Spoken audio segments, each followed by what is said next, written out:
Good evening students. तो आज हम नया टॉपिक स्टार्ट करने जा रहे हैं, रिएक्शन मैकेनिज्म।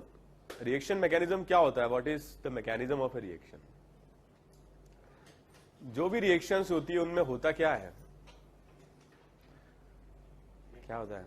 रिएक्टेंट से प्रोडक्ट बनते हैं। वेरी गुड, ये तो सबको पता है। मैं कह रहा था कि उसमें पुराने जो बॉन्ड्स होते हैं रिएक्टेंट्स के बीच में वो टूटते हैं और नए बॉन्ड्स बनते हैं।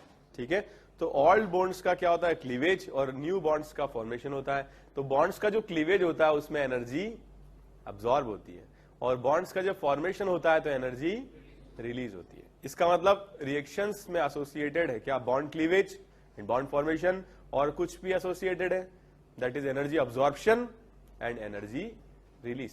ठीक है, तो जैसे अब रिएक्शन मैकेनिज्म की हम बात करें,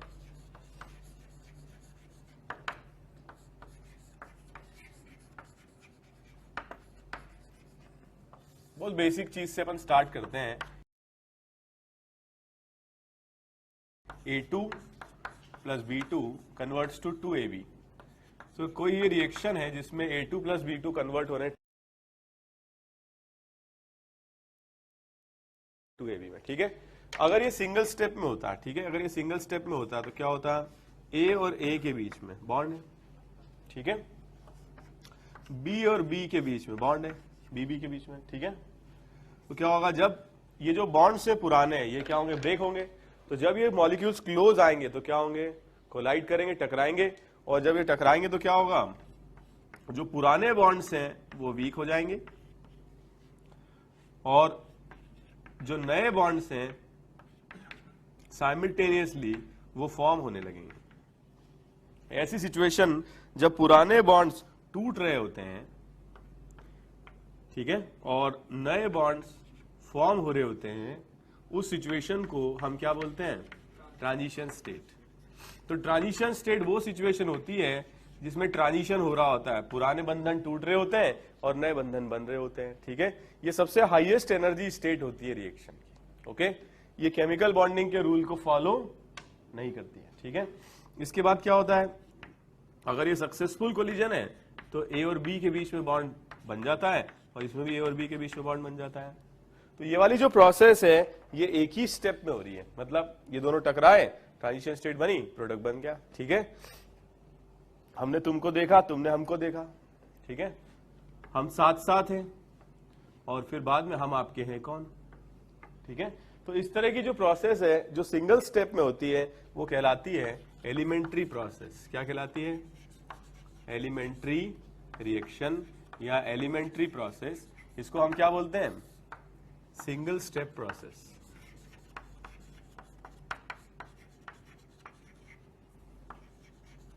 ठीक है, तो अगर ये सिंगल स्टेप प्रोसेस है तो इसके लिए एक ही चीज है इंपॉर्टेंट, जो कि क्या है? ट्रांजिशन स्टेट है। समझ में आया?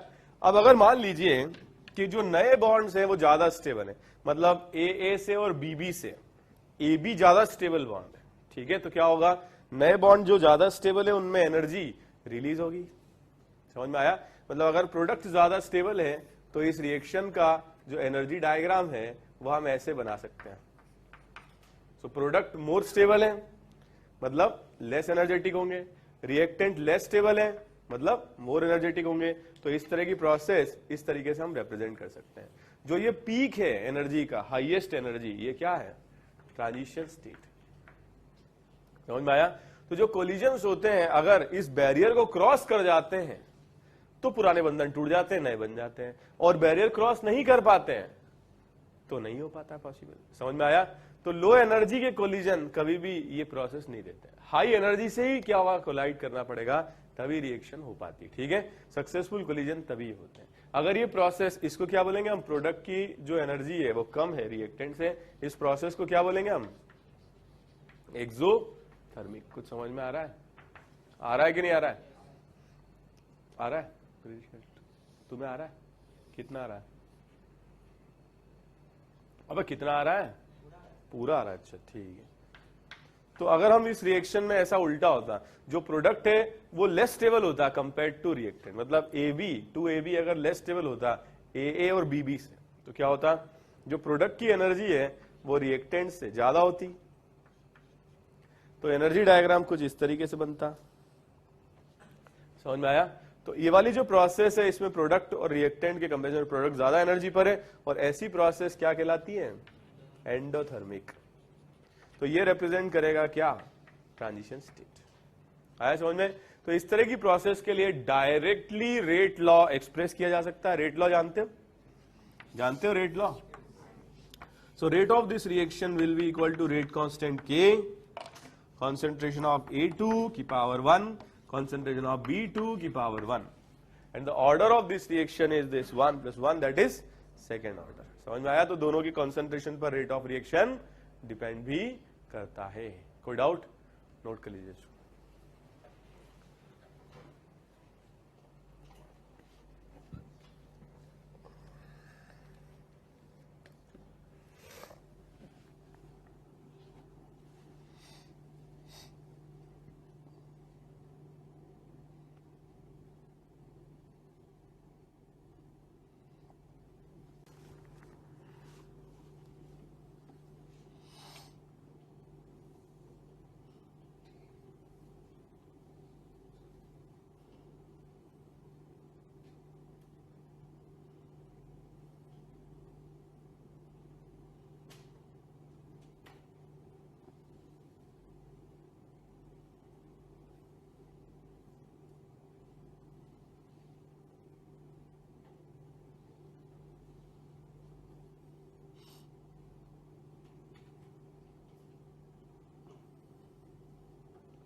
ओके, लिख लिया?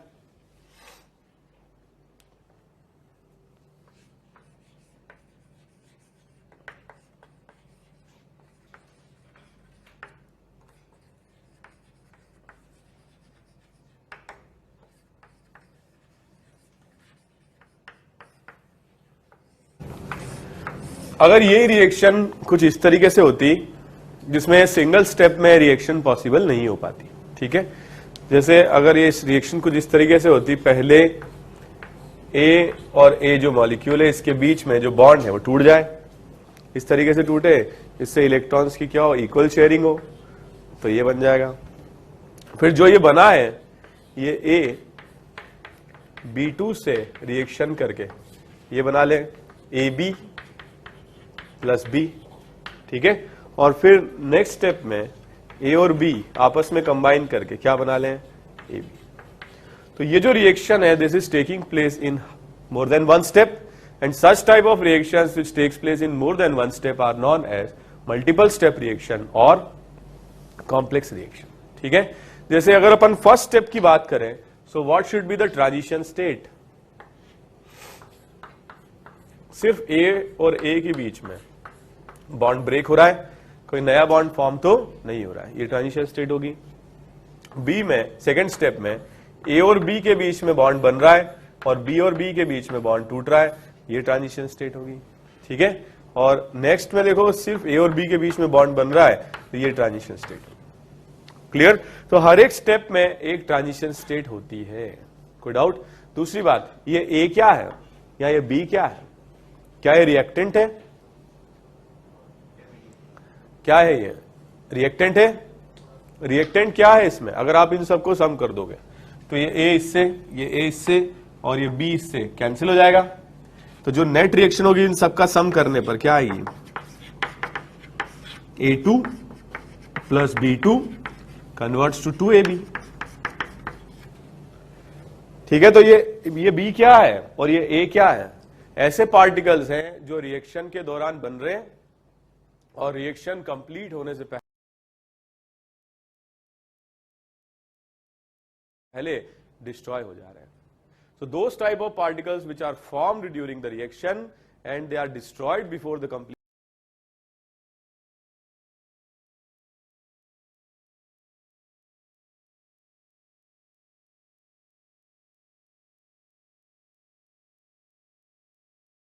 of reaction are known as what? Reaction intermediates। तो रिएक्शन इंटरमीडिएट्स बेसिकली क्या होते हैं? इस तरीके के पार्टिकल्स होते हैं जो रिएक्शन के दौरान बनते हैं और रिएक्शन कंप्लीट होने से पहले डिस्ट्रॉय हो जाते हैं। अगर हम इसका एनर्जी डायग्राम बनाएं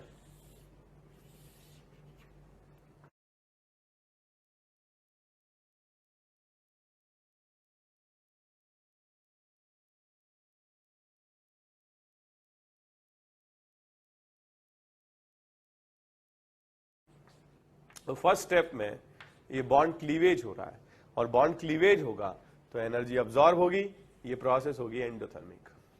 कोई डाउट?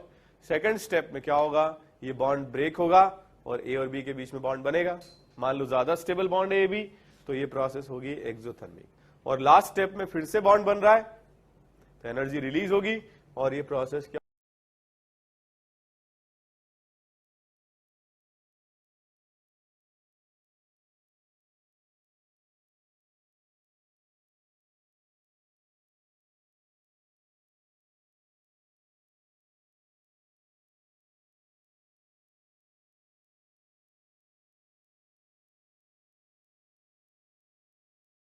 होगी, एक्सोथर्मिक। समझ में आ रहा है आपको?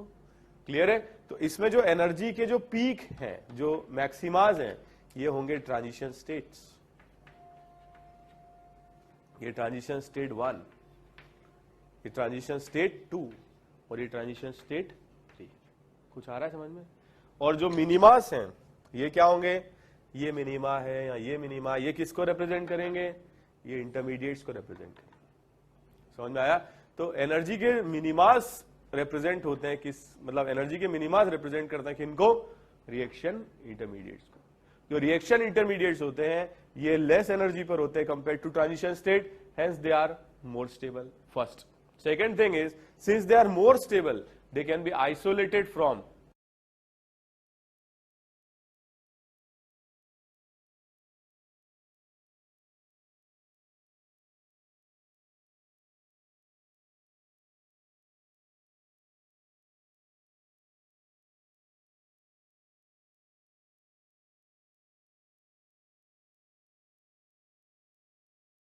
reaction mixture. And third thing is, reaction intermediates obey the rules of or the norms of chemical bonding. ठीक है? While transition state do not obey the rules of chemical bonding. कोई doubt? तो कोई भी रिएक्शन अगर 3 step में हो रही है तो उसमें ट्रांजिशन स्टेट कितनी होंगी, 3 होंगी। जितनी स्टेप्स होंगी उतनी ट्रांजिशन स्टेट होंगी। और अगर 3 स्टेप्स में रिएक्शन हो रही है तो इंटरमीडिएट्स कितने होंगे, 1 कम होगा ना। कोई डाउट? मिनिमा कितने आएंगे, 2 ही आएंगे। क्लियर है? So what we do is we study organic chemical reactions और रिएक्शन मैकेनिज्म, ठीक है, on the basis of reaction intermediates जो बनते हैं। जो ये मैंने बकवास मारी, इसमें से आपको थोड़ी ना पता था कि ऐसे रिएक्शन होगी, लेकिन अब हमें क्या करना है, अब हमें लिखना है रिएक्शन का प्रोडक्ट, मैकेनिज्म, किस तरह से रिएक्शन हुई। तो उसके लिए हमें जरूरी है कि जो इंटरमीडिएट्स बनते हैं वो कैसे बनते हैं, स्टेबिलिटी का ऑर्डर क्या रहता है, रीअरेंज होते हैं या नहीं, और फिर आगे मेजर या माइनर प्रोडक्ट क्या बनते हैं। तो हमें स्टडी करना है ऑर्गेनिक रिएक्शंस को on the basis of what, reaction intermediates. आ रहा है कुछ समझ में? क्लियर है? तो आप पहले डेफिनेशन लिखो, transition state. Transition states are, ये बाद में लिख लेना। Transition states are highest energy states for any step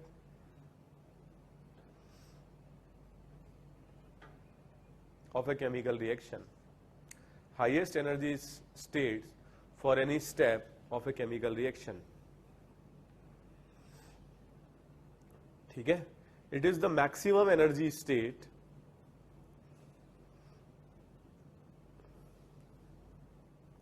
it is the maximum energy state and cannot be isolated from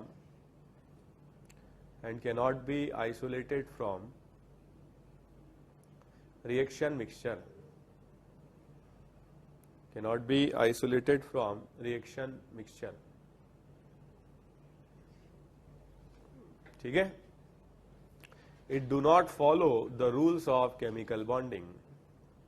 It do not follow the rules of chemical bonding.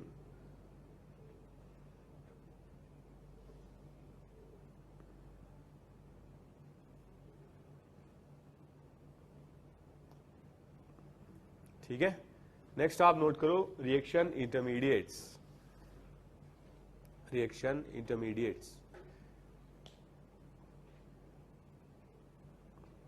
Reaction intermediates are those particles which are formed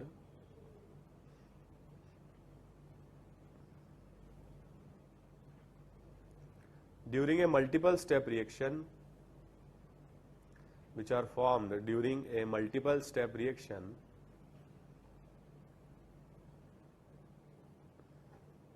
and they are destroyed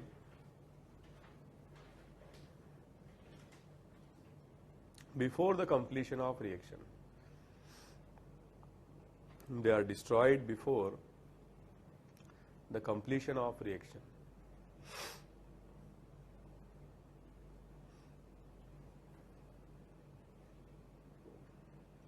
ठीक है.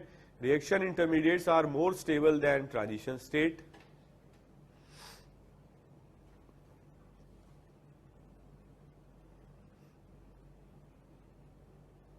Reaction intermediates are more stable than transition state and can be isolated from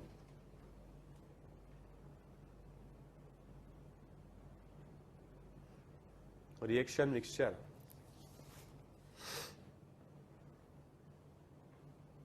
Can be isolated from reaction mixture. ठीक है. Okay. Reaction intermediates follow the rules of chemical bonding. Reaction intermediates follow the rules of chemical bonding. तो इसको copy कर लीजिए आप.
लिख लिया.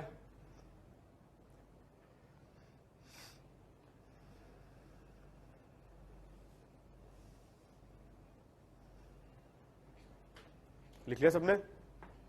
देखिए ध्यान से, जो भी ऑर्गेनिक रिएक्शंस है उनको हम 6 टाइप से क्लासिफाई करते हैं.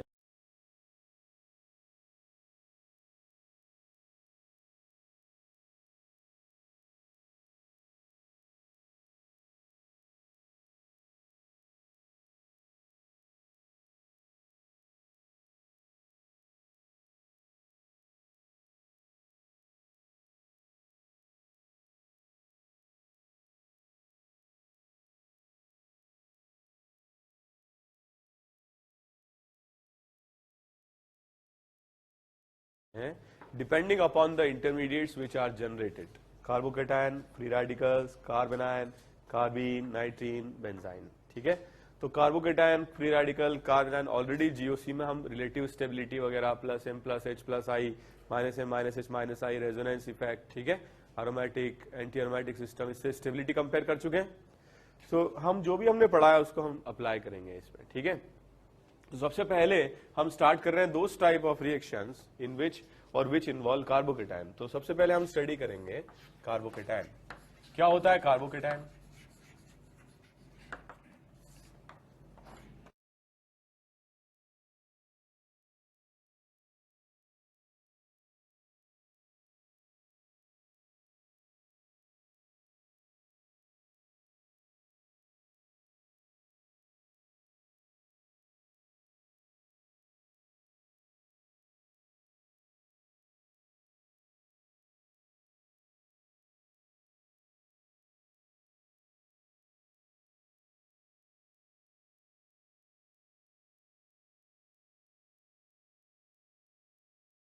इस तरीके के पार्टिकल्स कार्बोकैटायन कहलाते हैं, ठीक है, जिनमें बता चुका हूं मैं आपको 3 क्या होंगे,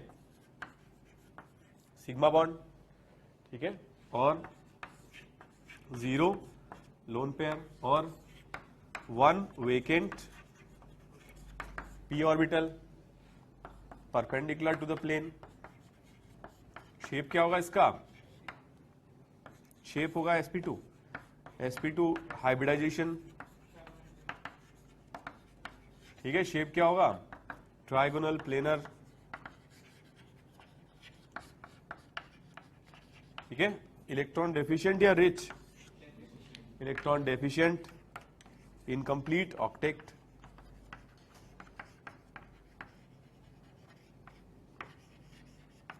बहुत सारी रिएक्शंस में ये इलेक्ट्रोफाइल की तरह बिहेव कर सकते हैं। विल डिस्कस इलेक्ट्रोफाइल क्या होते हैं, जानते हो electrophile, electron loving species, electron lovers, ठीक है, इलेक्ट्रॉन लवर्स कौन होंगे, जो खुद इलेक्ट्रॉन डेफिशिएंट होंगे, ठीक है, कोई डाउट। तो इस तरीके के जो पार्टिकल्स हैं उनमें ये एक्स, वाई और जेड हम डिस्कस कर चुके हैं। अगर डोनेटिंग ग्रुप्स होंगे तो स्टेबिलिटी बढ़ाएंगे और अगर विड्रॉइंग ग्रुप्स होंगे तो स्टेबिलिटी कम करेंगे, ठीक है। सो ऑलरेडी हम डिस्कस कर चुके हैं, इसको नोट कर लीजिए आप लोग। मेरे ख्याल से ये सब लिखा हुआ है आप लोग के पास पहले से भी, नोट कर लो।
Okay, so it is very important to compare the stabilities of carbocation, relative stabilities of carbocation. इसमें सबसे पहले जो सबसे ज्यादा स्टेबल कार्बोकेटायन होते हैं दे आर डांसिंग रेजोनेंस, ठीक है। तो डांसिंग रेजोनेंस कब होता है, जब 3 मेंबर रिंग में एडजॉइनिंग पोजीशन पर प्लस चार्ज होता है तो उसको हम बोलते हैं डांसिंग रेजोनेंस। एक्चुअली ये जो कार्बोकेटायन है ये हाईली स्टेबल होता है क्योंकि जो 3 मेंबर रिंग है ये बहुत ज्यादा स्ट्रेन्ड है। स्ट्रेन्ड होने के कारण ये बॉन्ड्स बहुत वीक होते हैं, तो ये इलेक्ट्रॉन पेयर अगर शिफ्ट होकर के यहां आ जाता है तो क्या होगा, इन दोनों के बीच में पाई बॉन्ड बनेगा और ये वाला जो कार्बन एटम है उस पर डेवलप होगा प्लस चार्ज, ठीक है। तो इस वजह से इसका हम RS ऐसे बना सकते हैं,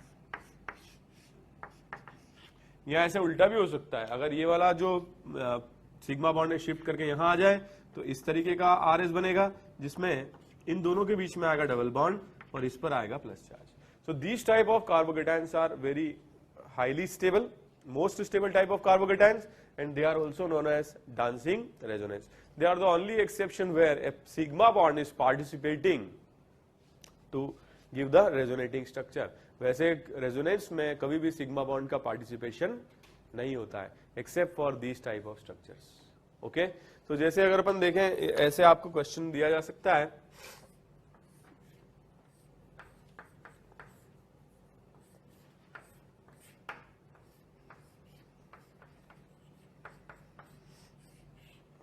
इन तीनों में से मोस्ट स्टेबल कार्बोकेटायन कौन सा होगा, बताइए। इसमें देखो ज्यादा एटम्स तक कॉन्जुगेशन होगा, इस पर भी होगा, इस पर भी होगा, इस पर और इस पर भी होगा। इन दोनों पर भी होगा, यस और नो? तो ये वाला क्या होगा, सबसे ज्यादा रेजोनेटिंग स्ट्रक्चर फॉर्म कर सकता है, सेकेंड, और ये क्या होगा, लीस्ट स्टेबल। कोई डाउट? जैसे फॉर एग्जांपल अगर अपन देखें एक साइक्लिक रिंग में 6 मेंबर में, इसमें बताओ, इसमें भी ये इससे और इससे इक्वल डिस्टेंस पर है, हाईली स्टेबल होगा, और इसमें भी डांसिंग रेजोनेंस होगा। लेकिन अगर मान लीजिए क्वेश्चन में कुछ इस तरीके से दिया हुआ हो, अब इसमें होगा क्या डांसिंग रेजोनेंस? होगा या नहीं? समझ में आ रहा है कुछ? एक्चुअली होगा क्या कि ये वाला जो कार्बोकेटायन है ये स्पायरो कंपाउंड है, तो एक बॉन्ड जो होगा it will be coming out of plane, जो एक बॉन्ड होगा it will be moving in the plane. तो ये सारे आइटम्स 1 2 3 4 प्लेन में नहीं आ पाएंगे, और अगर ये प्लेनर नहीं होंगे, ठीक है, तो रेजोनेंस नहीं होगा। और इसमें डांसिंग रेजोनेंस होगा या नहीं? नहीं होगा, लेकिन इसमें होगा, क्योंकि ये सारे एटम्स क्या है, प्लेन में है। ठीक है, नोट कर लीजिए इसको।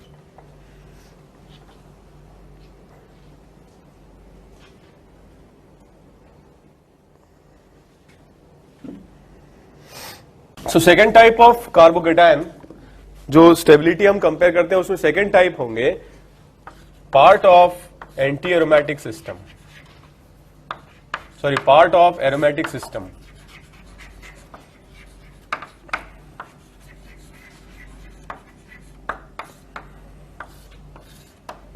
फॉर एग्जाम्पल दिस कार्बोकेटायन, अगर आप देखोगे इस आयन में कितने पाई इलेक्ट्रॉन है? 2 पाई इलेक्ट्रॉन। इसका नेचर क्या होगा? एरोमेटिक। ठीक है, तो इसके बिना ये एरोमेटिक सिस्टम कंप्लीट नहीं है। ठीक है, यहां इस तरीके के कार्बोकेटायन, इसमें कितने पाई इलेक्ट्रॉन्स हैं? 6। ये भी एरोमेटिक है। ठीक है, इसमें ये एरोमेटिक है, लेकिन ये कार्बोकेटायन के बिना भी एरोमेटिक है। So it is not a part of aromatic system. कैसे पहचानोगे? सो प्लस का हटा दो, अब एरोमेटिक है क्या? है क्या? So that means it is a part of aromatic system. समझ गए? सो नेक्स्ट आप चेक करेंगे क्या? Part of aromatic system. ठीक है, तो अगर डांसिंग रेजोनेंस नहीं है तो ये चेक करें आप लोग। इसके बाद अगर ये भी नहीं है then you check what? Plus M stabilized carbocation. मैंने बताया था ना आपको, सारे डोनेटिंग इफेक्ट कार्बोकेटायन की स्टेबिलिटी को इंक्रीज करते हैं। क्लियर? तो सबसे स्ट्रॉन्ग डोनेटिंग ग्रुप कौन सा होता है? प्लसेम। ठीक है, सो प्लसेम इफेक्ट से कार्बोकेटायन की स्टेबिलिटी क्या होगी? इंक्रीज होगी। इन दोनों कार्बोकेटायन में से कौन सा कार्बोकेटायन मोर स्टेबल है? फर्स्ट। ये नहीं है? किसका प्लसेम ज्यादा है? ओ का। एन का कम है। क्यों? किसकी ज्यादा इलेक्ट्रोनेगेटिविटी? तो फिर डोनेटिंग टेंडेंसी एन की ज्यादा होगी ना, तो मैं कंफ्यूज हूं। ठीक है, तो प्लसेम इफेक्ट जिसका ज्यादा होगा उसकी स्टेबिलिटी ज्यादा होगी। ठीक है, नोट कर लीजिए। सो थर्ड नंबर पर आप चेक करेंगे प्लसेम इफेक्ट।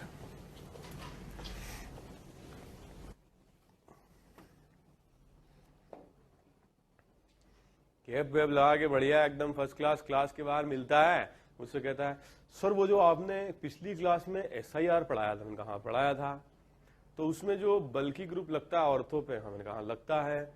तो फिर मैं ये सोच रहा था सर कि वो जो बल्कि ग्रुप ऑर्थो पे लगता है उसके बारे में थोड़ा और ढंग से बताइए ना।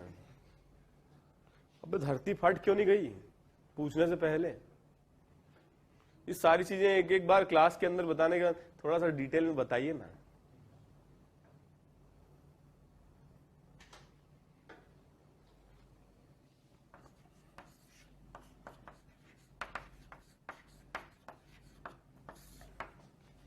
ओके, तो प्लसेम इफेक्ट अगर नहीं है, हाँ लिख लो लिख लो,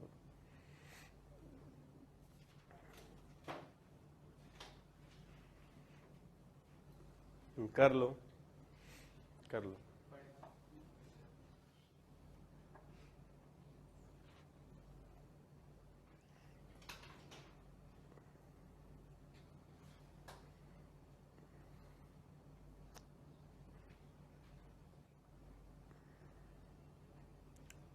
ठीक है, मैंने समोसे वाला गाना सुनाया था ना तुम्हारी क्लास में, नहीं सुनाया? सुनाया था ना समोसे, नहीं सुनाया? कोई गाना नहीं सुनाया क्या? कभी नहीं सुनाया? ठीक है, तो आप सिंसियर स्टूडेंट्स हो, पढ़ाई करो। तो नेक्स्ट डोनेटिंग ग्रुप है प्लस एच इफेक्ट।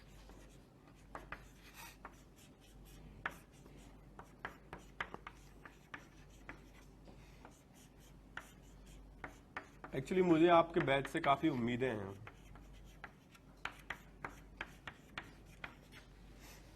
मतलब पढ़ाई करोगे इस तरह से, तो तुम क्या हंस रहे हो? तुम तो आज तो आए ही हो, अभी तुमसे उम्मीद जगी कहाँ है? क्योंकि मैं ये बोल रहा था आपसे, इन तीनों में सबसे ज्यादा स्टेबल कौन सा होगा? हाँ बताओ, डिटेल में बताएं क्या? बताएं। ये पैरा पर है, ये ऑर्थो पर है, ठीक है। इन दोनों में अल्फा एच 3 है, तो इसका जो प्लस एच इफेक्ट होगा वो स्ट्रॉन्गेस्ट होगा और इसीलिए इसकी स्टेबिलिटी सबसे ज्यादा होगी इन तीनों में। इसमें पैरा पर है, प्लस एच इफेक्ट लगेगा, सेकेंड स्टेबिलिटी होगी, ठीक है। नो सर, मैं बोल रहा हूं लगेगा तो बोल रहा है नो सर। और इसमें क्या होगा? ठीक है, नॉर्मल है। अगर मेटा पर होता अगर मेटा पर होता तो प्लस एच लग पाता? मेटा पर प्लस एच इफेक्ट कभी भी अप्लाई नहीं होगा। मान लीजिए कि अगर हम कंपेयर करते हैं इन कार्बोकेटायंस को, तो इन दोनों में से बताओ कौन सा ज्यादा स्टेबल होगा? बताइए, डिटेल में बताइए। दो अलग अलग है क्या? फिर कंपेयर नहीं कर सकते क्या? कैसे? इसमें प्लस एम इफेक्ट लगेगा, ये लोन पे है ना, ये तो डोनेट करेगा तो प्लस एम लगेगा, और इसमें प्लस एच लगेगा। कितने अल्फा एच है? 9। तो कौन सा स्ट्रॉन्गर इफेक्ट है? आ रहा है समझ में? नहीं आ रहा है? आ रहा है। तो plus M effect is resonance stabilize, ठीक है, resonance effect, and plus H is sigma pi resonance, ठीक है। So stronger effect is resonance effect compared to hyperconjugation. Note कर लीजिए।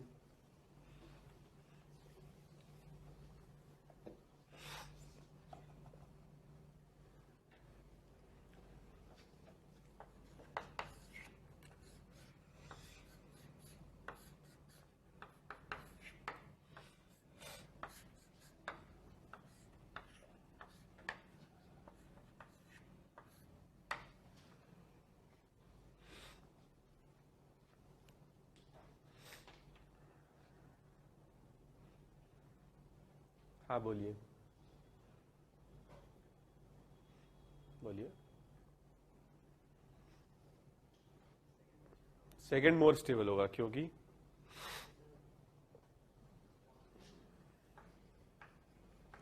तुम्हें ऐसा लग रहा है।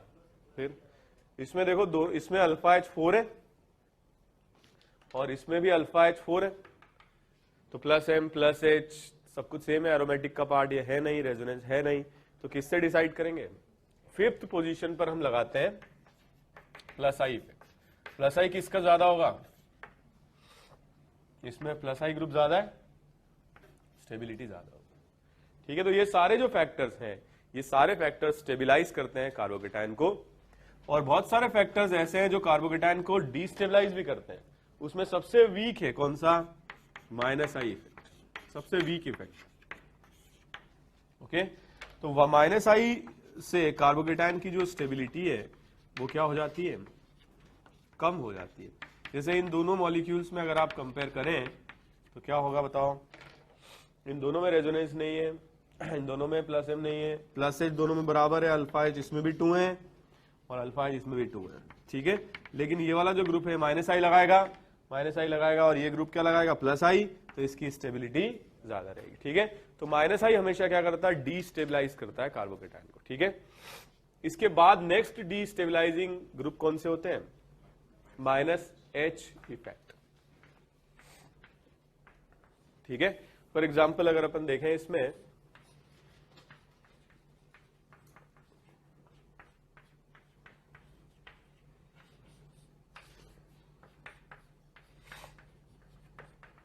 इन दोनों में से बताओ कौन सा ज्यादा स्टेबल होगा? सेकेंड या फर्स्ट? ये वाला जो ग्रुप है ये क्या लगाएगा? -H, ये क्या लगाएगा? +H, तो इसकी स्टेबिलिटी ज्यादा रहेगी। ठीक है, कोई डाउट? जो मोस्ट डिस्टेबलाइजिंग है इन सारे इफेक्ट में से वो कौन सा होगा? -M effect. ठीक है, सबसे कम स्टेबल क्या होंगे? -M effect. -M इफेक्ट से जो कार्बोकेटायन है वो डिस्टेबलाइज हो जाते हैं। मैंने बताया था ना, बेंजीन रिंग में ये ऑपरेट करता है only at ortho and para position.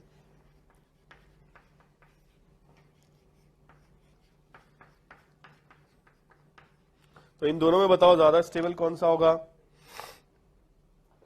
क्योंकि इसका -M वीक है और इसका -M स्ट्रांग है, तो -M के बढ़ने से स्टेबिलिटी क्या होगी? डिक्रीज हो जाएगी। ठीक है, लीस्ट स्टेबल कार्बोकेटायन होंगे which will be part of anti aromatic system. वैसे ये कार्बोकेटायन जो है इसमें रेजोनेंस तो है, सब कुछ है, लेकिन ये क्या है? It is forming a part of anti aromatic system 4 pi electron, and such type of carbocation will be the least stable type of carbocation. ठीक है, नोट कर लें।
Most dominating dancing resonance.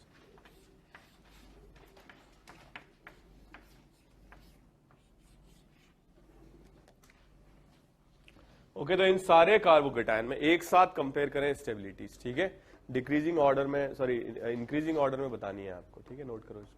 ये सारे कार्बोकेटायन में एक साथ कंपेयर करें।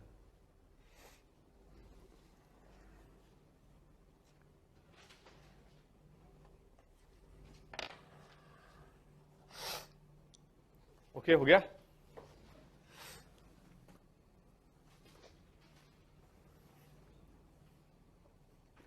ओके, फर्स्ट ये होगा मोस्ट स्टेबल। ठीक है, ये होगा second part of aromatic system. फिर +M किस में लग रहा है? लग रहा है +M। ठीक है, इसके बाद ये क्या है? इसमें लग रहा है +H। ठीक है, ये हो जाएगा फोर्थ। इसमें क्या हो रहा है? सिंपल है, सिंपल रेजोनेंस इफेक्ट 5। अब ये वाला जो ग्रुप है ये क्या लगा रहा है? -M effect. ओके, इसमें क्या हो रहा है? Anti aromatic system. इसमें हाइपर कॉन्जुगेशन +H लग रहा है।